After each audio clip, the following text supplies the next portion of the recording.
नमस्कार, मैं हूं रविंद्र जैन और आप देखना शुरू कर चुके हैं सबकी खबर। आज हमको लेकर आए हैं आपको भोपाल के हबीबगंज में जो बन रहा है दिगंबर जैन मंदिर। सबसे विशाल भोपाल का पीले पत्थर से बनने वाला जैन मंदिर है, जो आचार्य विद्यासागर जी महाराज के आशीर्वाद से इतना विशाल मंदिर इस समय कम से कम भोपाल संभाग में एक भी नहीं है। इस मंदिर का निर्माण आचार्य भगवान विद्यासागर जी महाराज के एक सपनों का मंदिर है। ये हम आपको दिखाने की कोशिश करते हैं। ये पीले पत्थर से ये जो मंदिर बन रहा है और हम आज चारों तरफ से इस मंदिर को दिखाने की कोशिश करेंगे आपको। इस मंदिर में के निर्माण को लेकर नींव से लेकर आज जहाँ तक ये कार्य हुआ है उसको बनाने वाले इंजीनियर राकेश ओएसडी साहब भी हमारे साथ हैं। राकेश भाई, आज आप यो दिखाने लाए हैं, बहुत ही आनंद की अनुभूति हो रही है। सभी को सादर जय जैन। मैं सबसे पहले तो सबकी खबर जो इस समय बहुत तेज़ी से ऊंचाइयों को पकड़ रही है उनको मैं बहुत बहुत साधुवाद देता हूं कि आप इस अच्छे से कार्य में लगे हैं, कि सच्चाइयाँ से अवगत करा रहे हैं सभी को। ये मंदिर का निर्माण कार्य जो है जनवरी 2015 से चालू हुआ था। ये फाउंडेशन ये लगभग क्या है 2 एकड़ जगह में है इसका निर्माण। और इसमें जो ट्रस्ट है दिगंबर जैन पंचायत ट्रस्ट चौक, जो भोपाल का सबसे पुराना ट्रस्ट है, जिसमें माननीय नन्नू मंत्री दादाजी और पंकज सोपाड़ी जी, मनोज बांगा जी, प्रमोद हिमांशु जी और बहुत सारे वरिष्ठ लोगों का इसमें बहुत सारा सहयोग रहा हुआ है शुरू से। इसके निर्माण में क्या है, शुरू से फाउंडेशन बन गया था और आपने देखा होगा कि जब 2016 में जब आचार्य श्री का चौमासा हुआ था तो यहाँ पर फाउंडेशन इसका बन गया था। इसके बाद में ये मंदिर जो है लगभग 20,000 स्क्वायर फीट में आकार ले रहा है। और इसकी एक सबसे बड़ी खासियत जो है 20,000 स्क्वायर फीट में है कि यह जो है सिर्फ पीले पत्थर से बन रहा है। पत्थर के अलावा इसमें कहीं लोहे वगैरह का इस्तेमाल नहीं है। ये ज़रूर है कि एक्स्ट्रा एंकरिंग करने के लिए इसमें तांबे की राडों का इस्तेमाल किया जा रहा है, जिसकी भी लाइफ बहुत होती है। बीच बीच में इसमें क्या है, लकड़ी जो है वो शीशम की लकड़ी का कहीं कहीं फूल वगैरह में उपयोग है। बाकी अन्य पत्थर का इस्तेमाल इसमें नहीं है। ये सिर्फ पीले पत्थर से बन रहा है और ये देश का पीले पत्थर से बनने वाला इकलौता पहला मंदिर है इतना ऊंचा। जैसलमेर स्वर्णनगरी कहलाती है, जहाँ से पीले पत्थर ही से सारी दुकानें, मकान और सब जगह लगाना अनिवार्य होता है। मगर वहाँ जो पत्थर मिलता है वो सैंडी पार्टिकल्स बहुत होते हैं, इसलिए इस पत्थर में सिर्फ वहाँ का कुछ एक खंडूबा पत्थर डोम में लगा हुआ हमारे, जो एक बहुत खूबसूरत डोम है जिसका नाम ध्यान केंद्र है, जो सबसे नीचे है। और इसमें 53 फीट बाई 53 फीट डाया का हाल है। और इसके अलावा बाकी पत्थर हमारा भुज कच्छ गुजरात से आता है, जो लगभग यहाँ से 1200 किलोमीटर दूर है। राकेश जी, इसका भूमि पूजन कब हुआ था और इसका मतलब जो कंप्लीट कब तक हो पाएगा? देखिए, ये मैंने आज जैसा कि आपको बताया कि 2015 से इसका काम चल रहा है और लगभग इसको 9 साल पूरे होने को आ रहे हैं।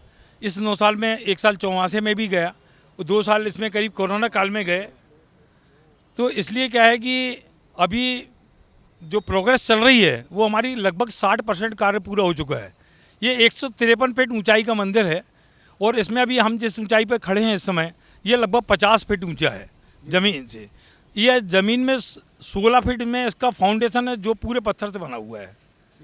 इसमें लगभग 5 साल पूर्णता में लगेंगे। 153 फीट तो इसकी हाइट है, जिसमें झंडा वगैरह जो और शिखर लगेंगे वो अतिरिक्त है। इसके अलावा क्या है, गुरुजी की जो मंशा थी, शुरू से हम लोग सोचते थे कि आचार्य श्री ने इसका फाउंडेशन जो है ज़मीन से काफ़ी ऊंचा रखा। तो आज देखिए, आप देख रहे हैं सामने यहाँ पर मेट्रो ट्रेन और इसके अलावा एलिवेटेड रोड जो बन रही है। ये राकेश जी, इस जो परिसर है 2 एकड़ का जी, इस परिसर में मंदिर के अलावा और क्या क्या योजना है?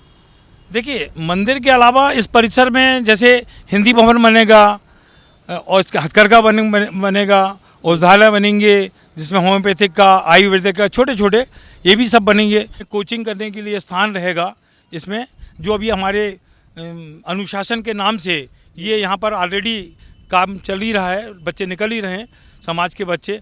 और भी लोगों को सहायता करने के लिए बहुत सारी योजनाएं यहाँ पर आचार्य भगवान की कृपा से आएंगे। आचार्य भगवान की बहुत ही महती एक इच्छा थी, इतना एक ऐसा विशाल मंदिर बने जो सिर्फ पीले पत्थर से बने। उनकी भावनाओं के अनुकूल, उनके सपनों के अनुकूल हमारे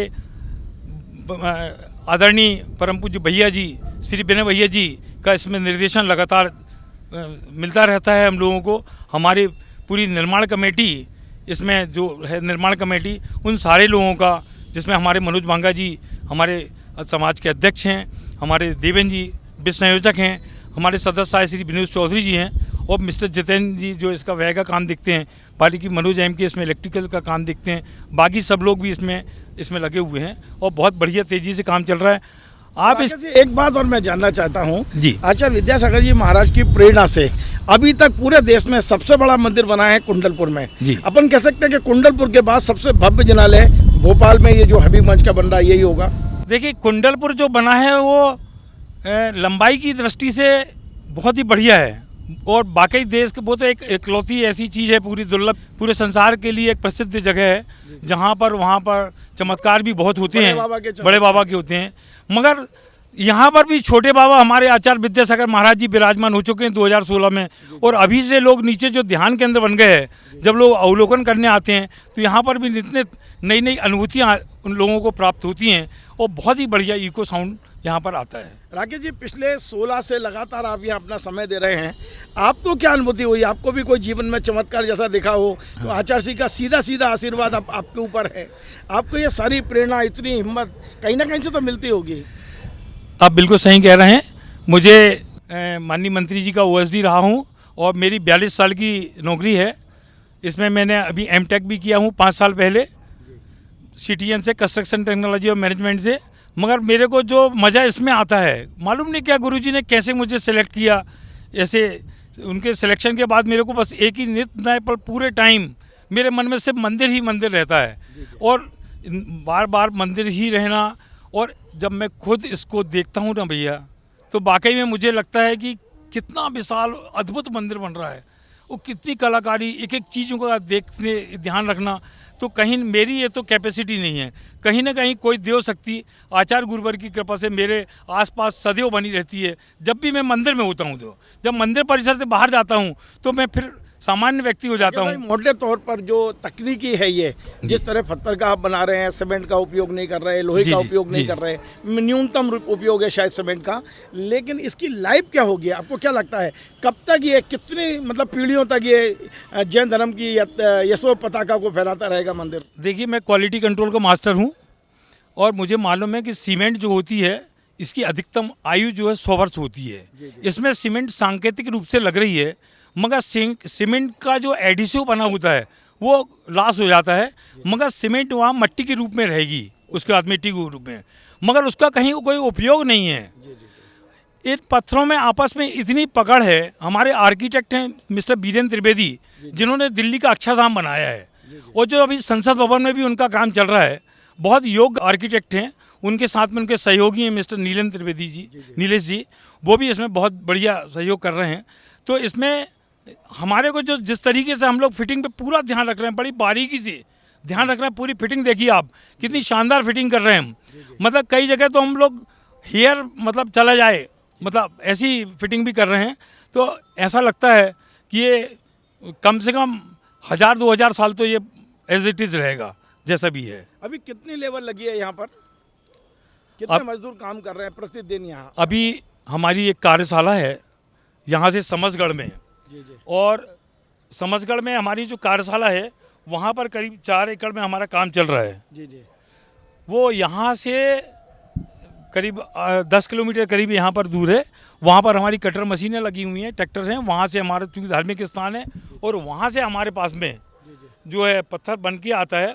और हमारा दूसरा वेस्टेज का पत्थर जो है, वो पूरा वेस्टेज का जो पत्थर होता है पूरा समझकर ही जाता है।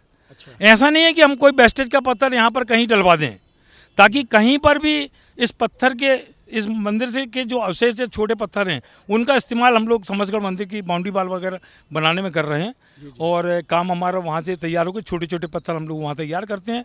बड़ी बड़ी बीमें होती हैं जो हम लोग यहाँ तैयार करते हैं। हमारे पास एक टावर कैन है 10 टन के लिए। लेबर कितनी लगी है? अभी यहाँ पर लेबर जो है 150 लेबर यहाँ काम कर रही है, और 50 लेबर काम कर रही है समसगढ़ में। करीब 200 लेबर काम कर रही है।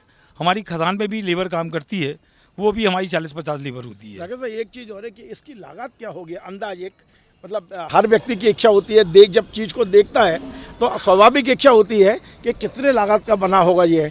हालांकि ये 9 साल हो गए, लगातार लागत बढ़ती कम होती है, सब चीज़ें चलता है। जी। एक मोटे तौर पर जो अनुमान लगाया होगा, इंजीनियर हमेशा अनुमान लगा के आगे बढ़ते हैं, तो इसकी कितनी लागत होगी? लगभग 100-108 करोड़ इसकी लागत हम लोगों ने शुरू में हमारे आचार्य भगवान के समक्ष मतलब जिस तरीके से वो की गई थी।